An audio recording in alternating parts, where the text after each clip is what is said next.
There is a war going on, a spiritual war, a war between truth and deception. Only one thing cuts through all the lies and opinions of man. It's the truth of an ancient book. It is God's word. It is God's sword.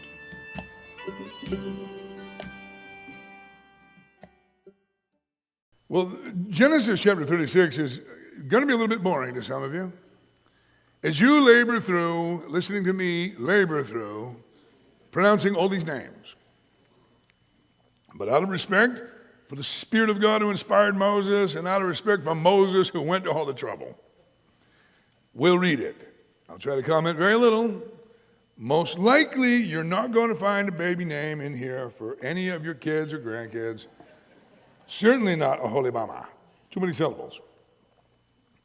But the purpose of the genealogy, the genealogical record, this is fascinating. It truly is. Every time Moses does this, he has created the opportunity for the record that he has given to us to be discredited or validated. Discredited by other records or other archaeological finds, or validated. I can tell you, not one time in all the history of the archaeology that has anything ever been dug up that contradicts the records that Moses has faithfully kept and all the rest of the scriptures. The scriptures do what other books don't dare to do, give you details, which you can check. Genesis chapter 36, verse 1, now these are the generations of Esau, who is Edom. So you remember Esau, Jacob's brother. Esau just means hairy. Edom means red, because he was red-haired everywhere. And because of the red porridge that he traded his birthright for. He's associated with red, and the people that descend from him are going to be known as the Edomites.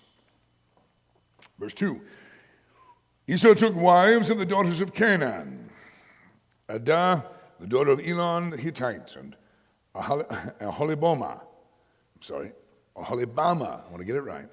Aholibama, the daughter of Anna, the daughter of Zibeon the Hivite, and Bashemath, Ishmael's daughter, sister of Nebajoth. And Adah bare to Esau Eliphaz, and Bashemath bare Ruel, and Aholibama bare Jeush, and Jealam, and Korah. These are the sons of Esau, which were born unto him in the land of Canaan. And Esau took his wives and his sons and his daughters, and all the persons of his house and his cattle, and all his beasts, and all his substance which he had got in the land of Canaan, and went into the country from the face of his brother Jacob. For their riches were more than that they might dwell together. And the land wherein they were strangers could not bear them because of their cattle. Thus dwelt Esau in Mount Seir. Esau is Edom. So they're so rich they had to move apart. Verse 9 says, and these are the generations of Esau, the father of the Edomites in Mount Seir. These are the names of Esau's sons. This is Moses going, in case I didn't tell you already, I'll tell you again. He is thorough in his genealogical record. These are the names of Esau's sons: Eliphaz, the son of Adah, the wife of Esau; Ruel, the son of Bashemath, the wife of Esau. The sons of Eliphaz were Teman, Omar, Sipho, and Gatam, and Kenaz. And Timnah was concubine to Eliphaz, Esau's son, and she bare to Eliphaz Amalek. And these were the sons of Adah, Esau's wife. And these are the sons of Ruel, Nehath, and Zerah, Shammah, Mizah. And these were the sons of Bashemath, Esau's wife. And these were the sons of Aholibama, the daughter of Anna, the daughter of Zibeon, Esau's wife. And she bare to Esau Jeush, and Jealam, and Korah. And these were the dukes. Okay, dukes, you guys understand this was translated in 1611. And the English, well, their princes were dukes. Don't expect to find the Dukes of Hazzard in here. But verse 15, the dukes of the sons of Esau sons of Eliphaz, the firstborn of Esau, Duke Timan, Duke Omar, Duke Zipho, Duke Kenaz, Duke Korah, Duke Gatam, Duke Amalek. These are the dukes that came of Eliphaz in the land of Edom. These were the sons of Edah. These are the sons of Reuel, Esau's son, Duke Nahath, Duke Sirah, that is Zerah, Duke Shammah, Duke Mizah. These are the dukes that came from Reuel in the land of Edom. These are the sons of Bashemath, Esau's wife. These are the sons of Aholibama, Esau's wife, Duke Jeush, Duke Jealam, Duke Korah, and these are the dukes that came of Oholibama, the daughter of Anna, Esau's wife. These are the sons of Esau, who is Edom. These are their dukes. These are the sons of Seir, the Horite, who inhabited the land, Lotan and Shobal, Zibeon and Anah, and Dishon and Ezer and Dishan. And these are the dukes of the Horites, the children of Seir in the land of Edom. And the children of Lotan were Hori and Heman, and Lotan's sister was Timnah. And the children of Shobal, these were Alvan, Menahath, and Ebal, Shepho, and Onam. These are the children of Zibeon, both Ajah and Anah. This was that Anah that found the mules in the wilderness as he fed the asses of Zibeon his father. Okay, so a little side note. As far as I know, we've not got the rest of the story, but there's another story. And here Moses is going, in case you're wondering which Anah we're talking about the one that found the mules. So if that turns up, we'll get the rest of the story. In verse 25, and the children of Anah were these, Dishon and Oholibama, the daughter of Anah. These are the children of Dishon, Himdan, Ishban, Ithran, and Chiran. I like that. They got a theme going there with an "an" on the end of it, and that makes it a lot easier to call the kids in supper time. The children of Izar are these, Bilhan and Ze'avan and Akan. The children of Dishan are these, Uz and Aran. These are the dukes that came of the Horites, Duke Lotan, Duke Shobal, Duke Zibeon, Duke Anah, Duke Dishon, Duke Ezer, Duke Dishan. These are the dukes that came from Hori among their dukes in the land of Seir. These are the kings that reigned in the land of Edom before there reigned any king over the children of Israel. You understand? By listing this list of kings of that particular region, there is then the opportunity for verification or contradiction of the record that Moses gives us here. A list of kings that begins in verse 32. And Bela, the son of Beor, reigned in Edom, and the name of his city was Dinhabah. And Bela died, and Jobab, the son of Zerah of Bozrah, reigned in his stead. And Jobab died, and Husham of the land of Tamani reigned in his stead. And Husham died, and Hadad, the son of Bedad, who smote Midian in the field of Moab, reigned in his stead, and the name of his city was Avith. And Hadad died, and Shamlah of Masrekah reigned in his stead. And Shamlah died, and Saul of Rehoboth by the river reigned in his stead. And Saul died, and Baal-Hanan, son of Achbor, reigned in his stead. And Baal-Hanan, the son of Achbor, died, and Hadar reigned in his stead. And the name of his city was Puah. And his wife's name was Mehetabel, the daughter of Metred, the daughter of Mizahab. And these are the names of the dukes that came from of Esau, according to their families, after their places, by their names: Duke Timnah, Duke Alva, Duke Jeheth, Duke Aholibama. I'm sorry, I did it again. Duke Oholibama. Get it right. Duke Jeheth. Duke, I lost my place. Okay, well, let's go back to verse 41. Duke Aholibama, Duke Elah, Duke Pinon, Duke Kenaz, Duke Timan, Duke Mibzar. Duke Magdiel. You got to try this. Duke Aram, and be the dukes of Edom according to their habitations. In the land of their possession, he is Esau, the father of the Edomites. I deserve a hand. I have earned. Chapter 37. Now the story gets good. One of my favorite stories in the whole Bible is the story of Joseph. I bet it is one of your favorites as well. But Joseph, he suffers much. But suffering, turns out, suffering was part of the plan of God. Did you know that God, in his plan for you and I, allows us, likewise, to suffer? Chapter 37, verse 1. Jacob dwelt in the land wherein his father was a stranger, in the land of Canaan. These are the generations of Jacob. Joseph, being 17 years old, was feeding the flock with his brethren, and the lad was with the sons of Bilhah and with the sons of Zilpah, his father's wives. And Joseph brought unto his father their evil report. All right. Remember, we're dealing with a massively blended family. A polygamous situation for different mamas producing a whole bunch of kids. And among those kids, there will be 12 sons. The 11th son is this guy Joseph. He's 17 at this point of the story. And if you don't know that there's family strife and division, and that his brothers, at least a couple of them, they have killed. Just last week, we read of them slaughtering every male in Shechem, just Simeon and Levi. Hardcore guys. The family's a mess. The Bible does, in fact, give to us the record of these polygamous situations, but as I've said before, I'll say again now. Every time the Bible tells us of these polygamous situations, which are contrary to God's will and outside of his design, we are also told of the pain and the heartbreak and the complications of such a family. What was intended by God as family was when the Lord Jesus quoted from Genesis and said, "For this cause shall a man leave his father and his mother and shall cleave unto his wife, and they two shall be one flesh."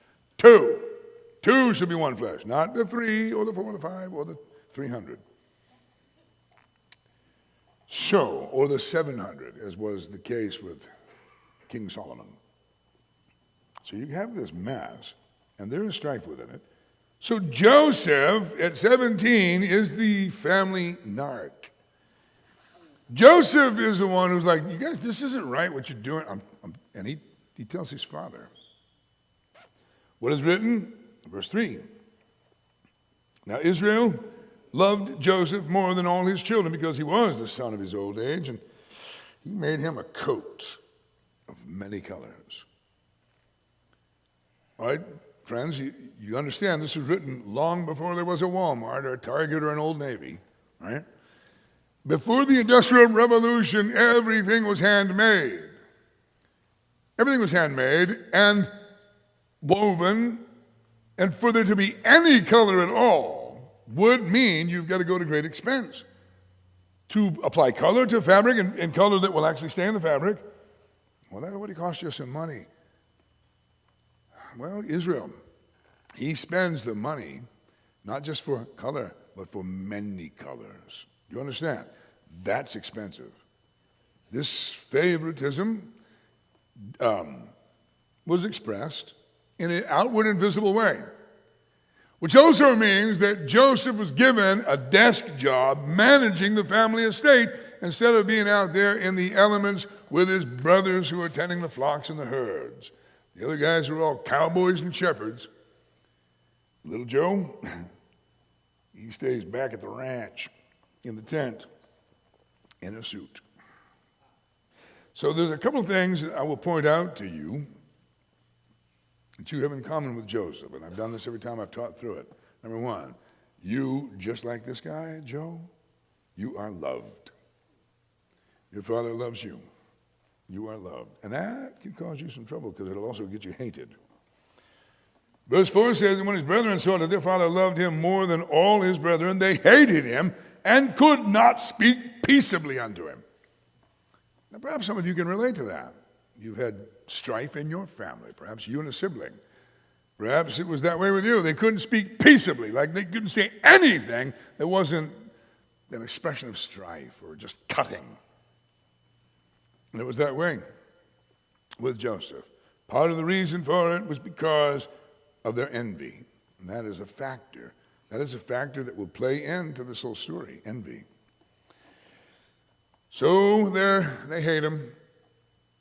You have it in common with him. Friends, you are loved by your Father. You are also hated because you're loved. You have an enemy to your soul. The devils, they hate you. But the whole world hates you. You ought to be aware of that. You're hated more now than you've ever been. You don't fit here in this world.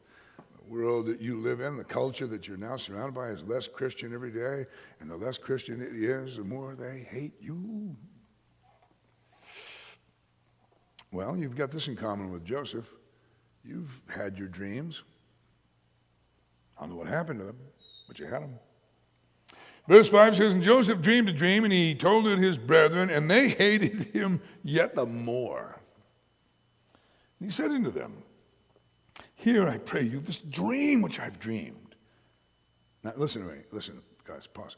I have to believe, as I read about Joseph, that he is not so arrogant as to be to be going, you guys, you got to hear this dream I've had, because I've got destiny written all over me, boys. I just can't believe that he's arrogant about this. In fact, I think just the opposite. I personally believe he was like, I've got to be crazy. That is this is so crazy.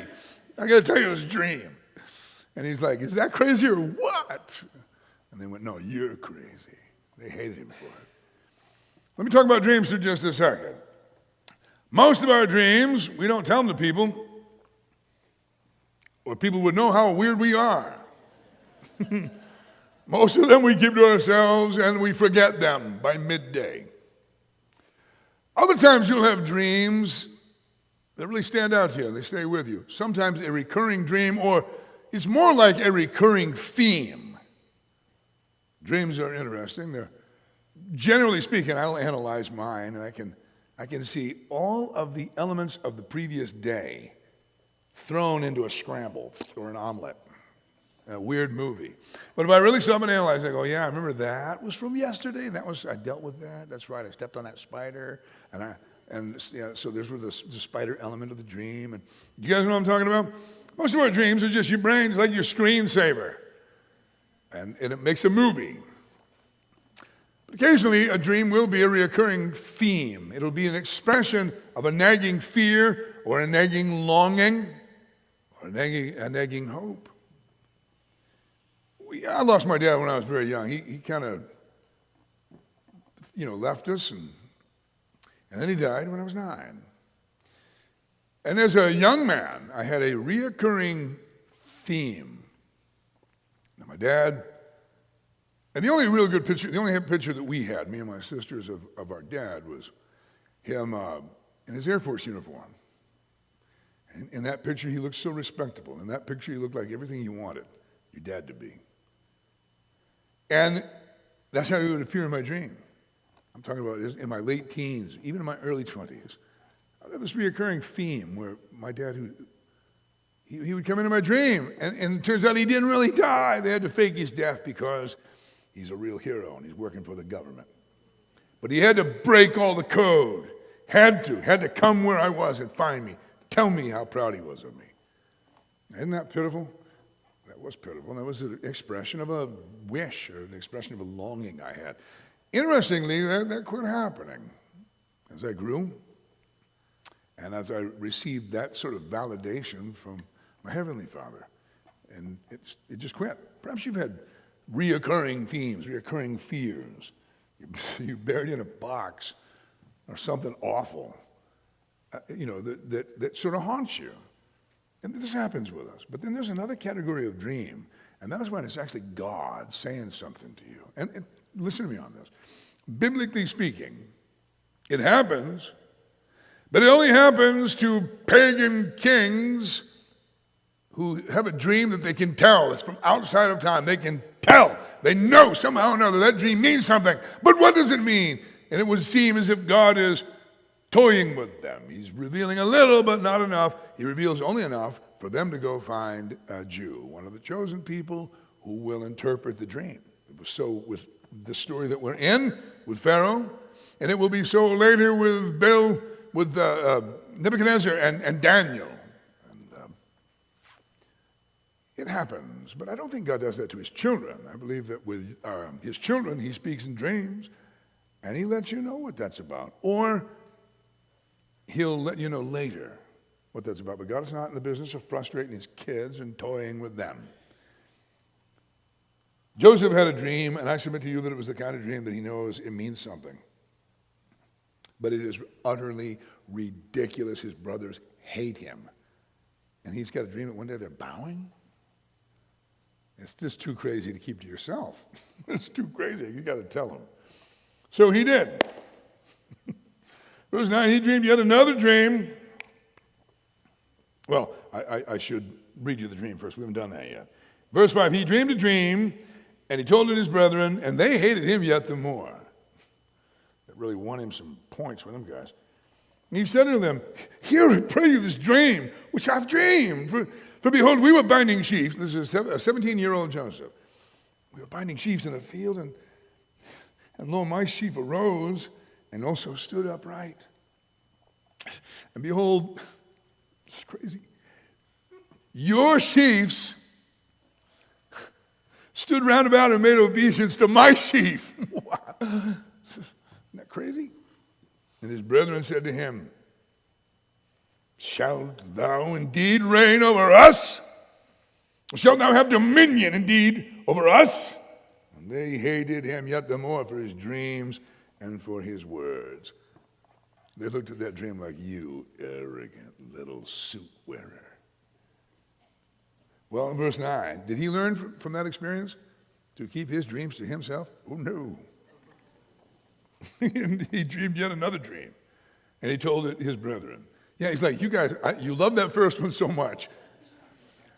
You're going to really love this one. Check it out. He dreamed another dream, and he said, behold, I've dreamed a dream more. I'm sure they all went, oh, please. Oh, behold, the sun and the moon and the 11 stars made obeisance to me.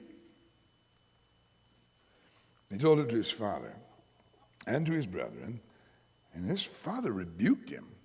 Even his father, who really loves him, was like, what are you thinking, boy? His father rebuked him and said unto him, what is this dream that thou hast dreamed? And he interprets the dream rightly. Shall I and thy mother and thy brethren indeed come to bow down ourselves to thee, to the earth? Verse 11 says, his brethren envied him, but his father observed the saying. His father observed the saying. That's interesting. And because he kept the matter in mind, he filed it away because you know about his father, Israel has had dreams. God has spoken to him through dreams. God has made promises to him. He knows that dreams are significant. You have this in common with Joseph. You're loved. You have this in common with Joseph. You are hated. You have this in common with Joseph. You have dreams.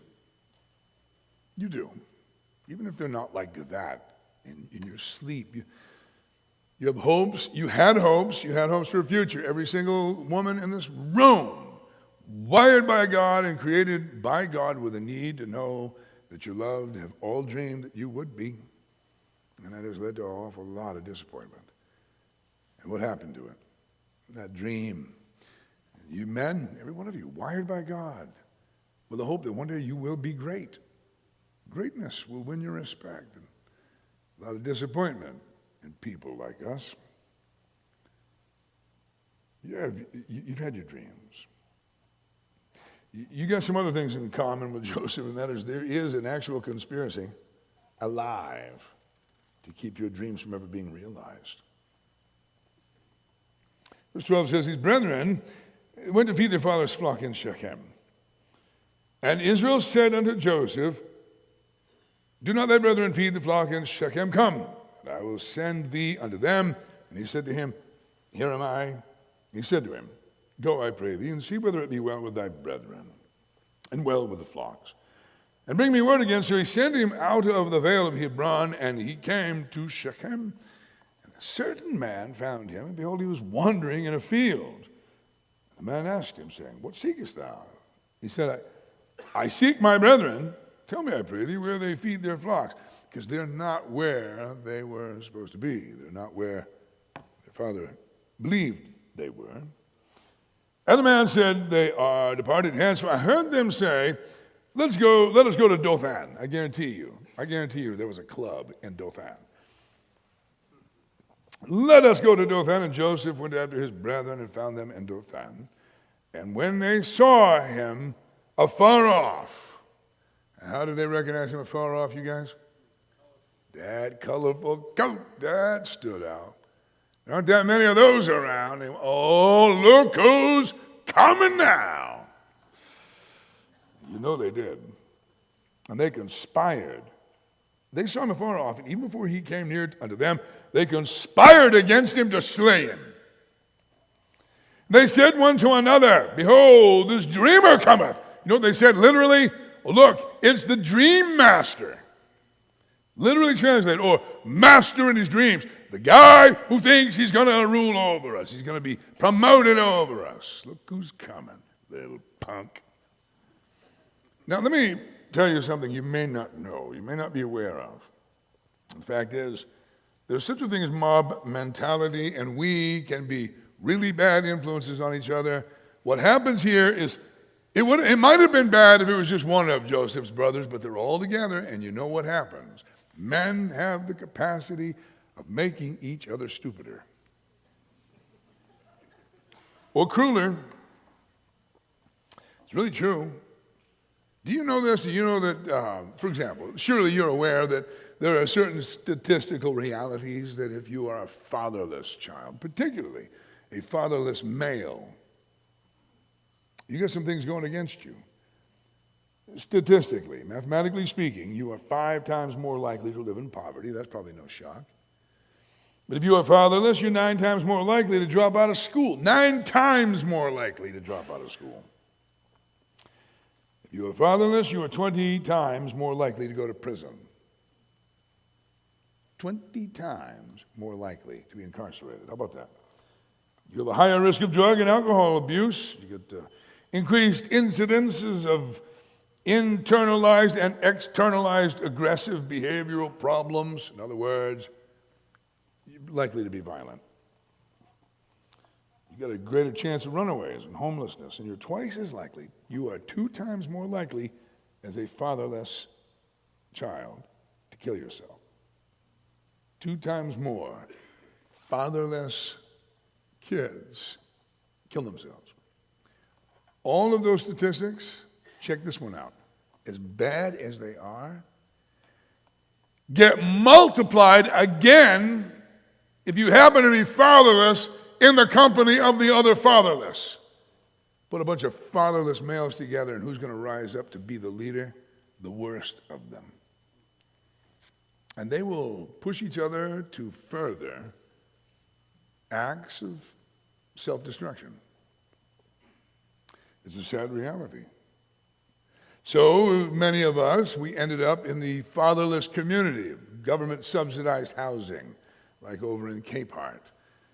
Once it was no longer Air Force base housing, the city bought it, state made it subsidized housing, and the vast majority of us who were there were fatherless. And we're not a good influence on each other, being fatherless. People influence each other, and Joseph's brothers, no doubt, were pushing each other further. Look at this. I'm sure it went like this.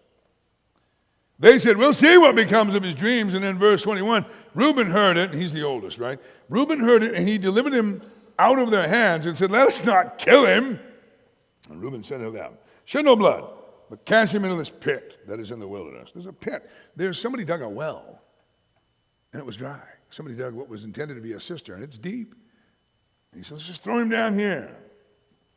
Lay no hand upon him, that he might rid them out of their hands to deliver him to his father again. That was his intention. It came to pass when Joseph was come to his brethren that they stripped Joseph out of his coat of many colors that was on him, and they took him and cast him into a pit. And the pit was empty and there was no water in it. I am sure that hurt. It was humiliating. He took his coat and they throw him down. Sure he got hurt. I'm sure he got all covered in abrasions, elbows and knees, thrown into a pit. In verse 25, when they sat down to eat bread, they break for lunch. This is how hard-hearted they are, how cruel they are. They throw him in a pit, and they make their lunch entertainment the sound of his crying and pleading for mercy. Well, they acted like they were entertained by it that day. Maybe they were that day. But they'll be tormented by it for years ahead. They sat down to eat bread, and they lifted up their eyes and looked, and behold, a company of Ishmaelites came from Gilead with their camels bearing spicery and balm and myrrh, going to carry it down to Egypt. Judah said unto his brethren, what profit is it if we slay our brother and conceal his blood? Now think about this. If we kill him, we don't make any money out of it. Come, let us sell him to the Ishmaelites. Let not our hand be upon him, for he is our brother and our flesh. That is messed up. Is it not? Let's don't kill him. Let's just sell him. I mean, after all, he's our brother. He's our own flesh. See, that is the human capacity to find something that is not as bad as something else and go for it. Is something we all know too well. I mean, if you're going from let's just kill him to let's just sell him. If you started with let's just sell him, that would have seemed really cruel. But if you said, well, compared to killing him, it's less bad. And our mind does that. Our mind will go, well, all right, it's just nicotine. It's not exactly heroin. There's a little alcohol. I mean, Lord Jesus turned water into wine. Well, I've had a little too much. But at least I'm not, whatever. But at least I'm not. And that's exactly what happens here. Judah came up with the idea. Let's just look. If we kill him, we make no money. If we sell him, we can at least make that. And after all, he's our brother. And his brethren were content. Think about this for a second. Back to verse 20. Look back at verse 20. I guarantee you it was a mob mentality where one went, behold, this dreamer comes. And somebody else goes, come on, you guys, let's kill him. Cast him into some pit. And then somebody else goes, yeah, and we'll just say some predator got him. Yeah. You know what, let's throw him in a pit. We'll say that, and then we'll see what will become of his dreams. Yeah. Everybody's contributing a piece. Well, verse 28 says, they passed by Midianite merchants' men, and they drew and lifted Joseph out of the pit. They had to haul him out of there. That's how far down it was. They sold Joseph to the Ishmaelites for 20 pieces of silver. And they brought Joseph into Egypt. Reuben returned unto the pit, and behold, Joseph was not in the pit, and he rent his clothes. That is a statement. You're going to live with that ripped garment. It's a statement of great personal anguish, great grief. He returned to his brethren and said, the child is not. And I, whither shall I go? He's the oldest, right? And they took Joseph's coat and killed the kid of the goats and dipped the coat in the blood. They took that colorful garment and added one awful color. Initially, it was soaked in red. But as they traveled, it dried to an ugly rust brown. Such a gruesome statement. It would, as evidence, paint such a painful picture in the mind of their father. They took it to their father, and they said, "This have we found? Know now whether it be thy son's coat or no." Hard-hearted, man. Is this our brother's coat? No, it went. We need a positive identification on this. Is this your son's coat? And he knew it. He recognized it. He said, "It is my son's coat. An evil beast hath devoured him. Joseph is without doubt rent in pieces." And you can imagine the anguish of a father has to picture. Was it a bear, a lion, a pack of wolves? Torn him to pieces. The amount of blood in that garment. Jacob rent his clothes, put sackcloth upon his loins, and he mourned for his son many days. And all his sons and all his daughters rose up to comfort him, but he refused to be comforted. He said, "For I will go down into the grave unto my son mourning. I will mourn all the way till I join him." Thus his father wept for him. And the Midianites sold him into Egypt unto Potiphar, an officer of Pharaoh's and captain of the guard. So this guy Potiphar, he's a powerful man. He is an officer, a high-ranking official of the most powerful king of what is the greatest empire in the world at that time. And he bought Joseph. He owns Joseph. Joseph's his now. Potiphar is a man of great power, and he is a man of great wealth. He has an estate. And I am absolutely sure that such a man of wealth and power also has a beautiful wife. Scripture doesn't describe her. I'm making a big assumption. Part of that assumption is based on what is not said by Joseph. Now, in order for us to do this, I'm going to do this different than Moses wrote it. I hope you'll forgive me.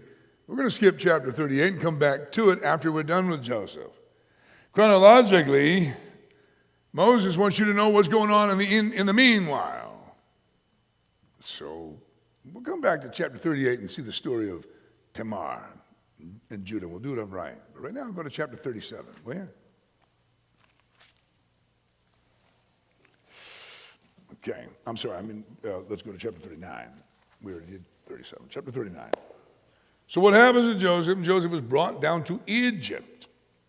By the way, it ain't just down because it's south. It's down because it's the opposite direction of the land of promise.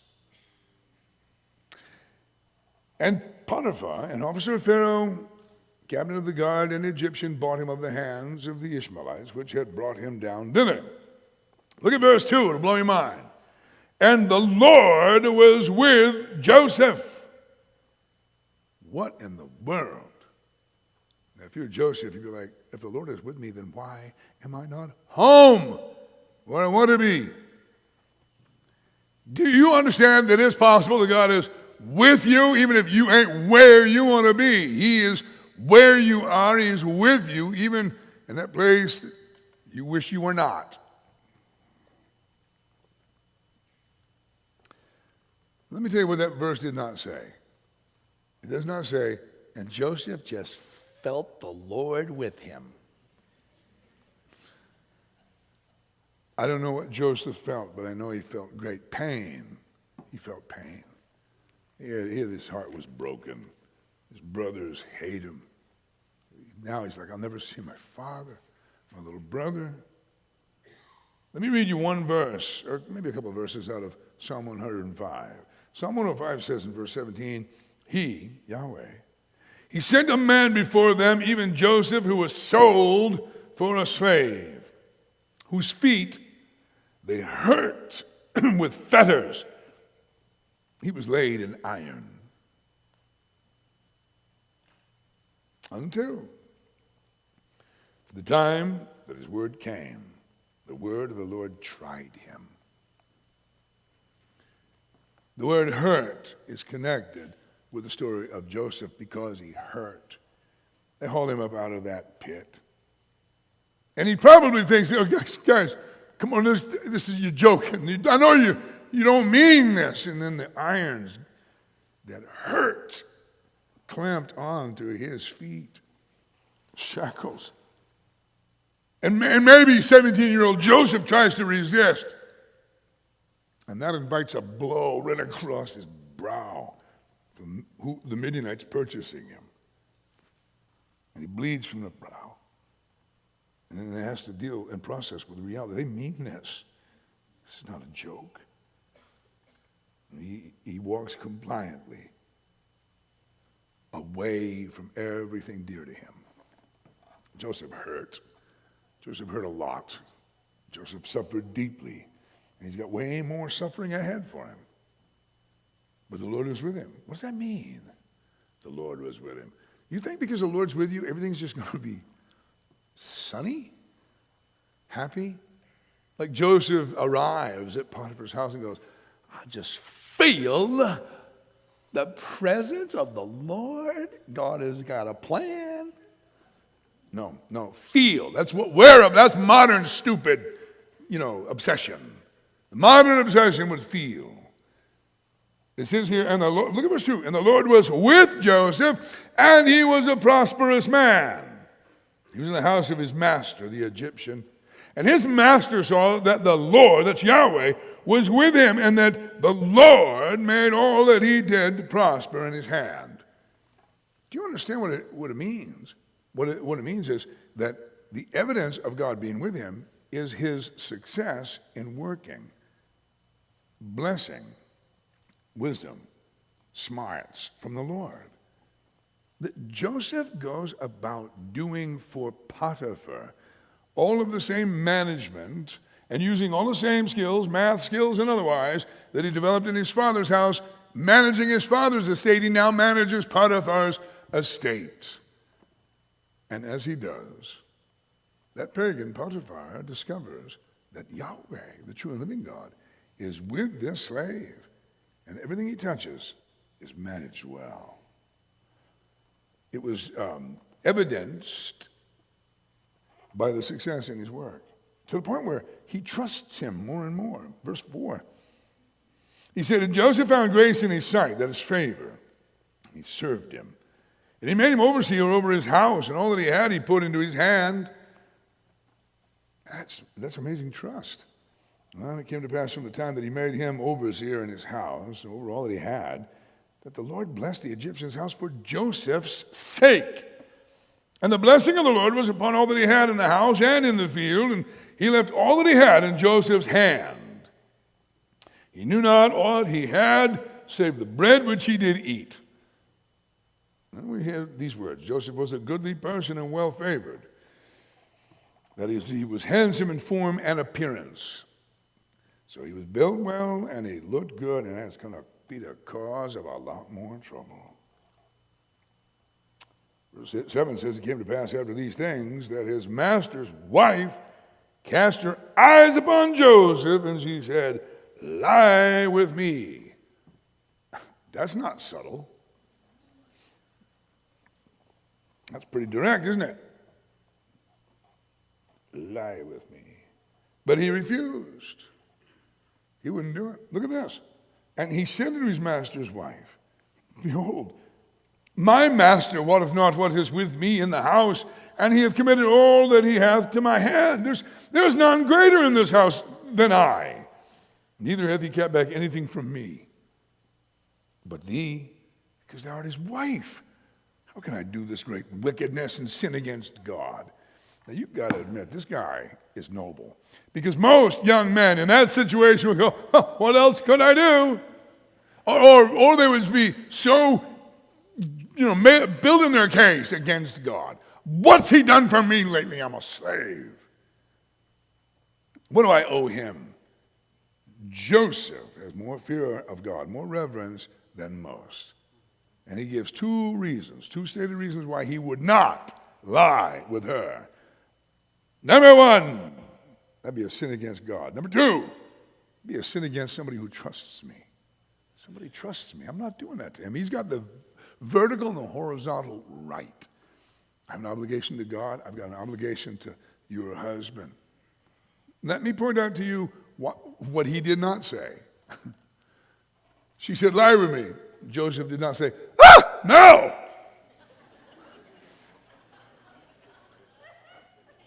Good heavens, no. God forbid it. What Joseph did not say, sorry, I'm just not attracted to you, ma'am.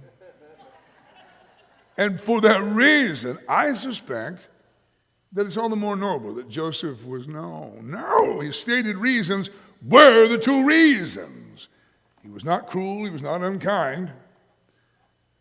By not stating that, it would seem that A, he's got higher motivation for what he does not do, and B, he's kind to her.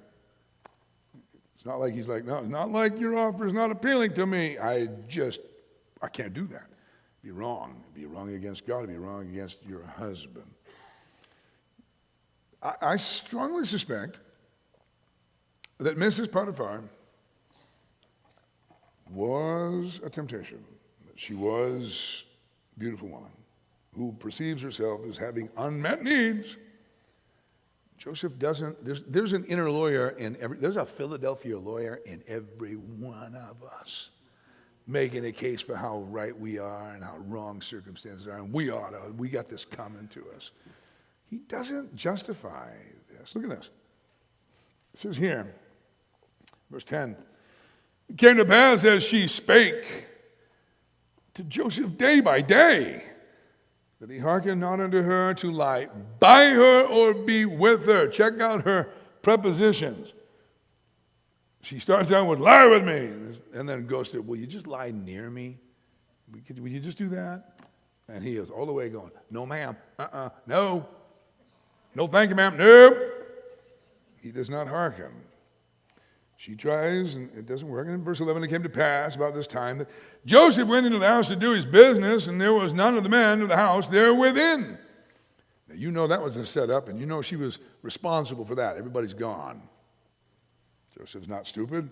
He didn't walk knowingly into that. She caught him by his garment.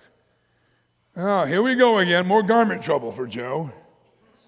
This ain't the first time somebody's caught him by his garment. And she caught him by his garment, saying, lie with me! Although I'm sure she said it in a more appealing way than that. Because if she sounded like me, we'd understand why. Lie with me! And he left his garment in her hand and fled. I like how Moses wrote this. He got him out. He just let her have the coat. He got him out. Out of the coat, out of the house. It came to pass when she saw that he left his garment in her hand and was fled forth, that she called unto the men of her house. You know, she screamed. She started screaming like a victim. And she spake unto them, saying, and she wants to drive a wedge, she wants to fuel the same envy that motivated his brothers. Envy. Saying, see, he, who's the he? She's trashing her husband, Potiphar. He hath brought in a Hebrew unto us to mock us. He came in unto me to lie with me, and I cried with a loud voice. It came to pass when he heard that I lifted up my voice and cried, that he left his garment with me and fled and got him out. She words it the same way Moses did. And she laid up his garment by her until his Lord came home. She spake unto him according to these words, saying, the Hebrew servant which thou hast brought unto us came in to me to mock me. It came to pass that as I lifted up my voice and cried, that he left his garment with me and fled out. It came to pass when his master heard the words of his wife, which she spake unto him, saying, after this manner did thy slave to me, that his wrath was kindled. Can I point out to you something? It doesn't say who his wrath was kindled against. His wrath was kindled, and he's going to take some action. His wrath was kindled, and Joseph's master took him and put him into the prison, a place where the king's prisoners were bound, and he was there in the prison. Now let me ask you a question. All you men in the room, put yourself in Potiphar's sandals. Would you, as a powerful man in such a culture as that one, hear the accusation that he heard would that slave live even one more day? You got the power to kill him. He came and disrespected you and attempted to take the object of your love. Now, he'd be a dead man. I submit to you that Potiphar is not convinced of her story, but he's angry. He has every reason to be angry in the position that he's been put in. We'll read no more about Potiphar specifically. However, the statement is made also in Psalm 105 after the statement, whose feet they hurt with fetters, he was laid in iron. Until the time that his word came, the word of the Lord tried him. The king sent and loosed him. Even the ruler of the people, and let him go free. He made him lord of his house and ruler of his substance, to bind his princes at his pleasure and teach his senators wisdom, his government officials. How about that? Joseph will eventually be taken out of the prison where Potiphar sentenced him, and he will be lord of that land, and Potiphar will stand before him. Now, I just want to point out to you, Joseph is a type of Christ. The very first Christian martyr, Stephen, he answered before the Supreme Court of the land, and he gave him a history lesson before he died.